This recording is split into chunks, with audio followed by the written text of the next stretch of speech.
so here we are. We just put dye into the refrigeration system. Now to find it, you're going to want to use your UV flashlight. Now, I can assume that 70% of the refrigerant leaks that we find are typically in evaporator coils.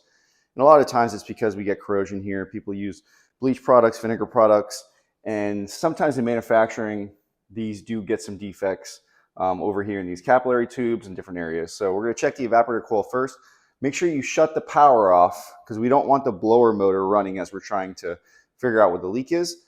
I can actually hear the leak in this coil, so I know it's here. The problem that I see happen though is a lot of guys only check this coil with this UV flashlight on the top of the coil. The refrigerant and oil and dye is going to fall to the bottom. So I'm going to show you how I like to look for it. So, and again, if you have too much brightness from the sun or from the lighting, you could turn the lighting down. This might help you see the leak. So I'm going to actually turn this light off here. And as I go through here, I'm looking for some bright yellow dye with this light. Now I see some discoloring here that looks like it could be dye, but let's keep going here. Look right there. And I've got some dye down here. So it's dropping down somewhere. It's not, it's right there. Now, if I look at the top of the coil,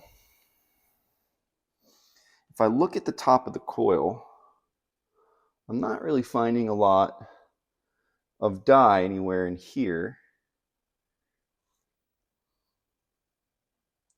So I'm going to actually go underneath the coil, and we're going to see if we can see any dye underneath the coil. As you can see, take a look. We found where the leak's at. I can actually hear the refrigerant spewing out of there. Let's see if you can hear it on camera if I bring my microphone up there.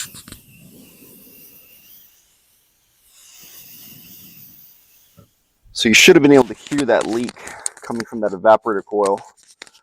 Now, the unit stopped cooling well.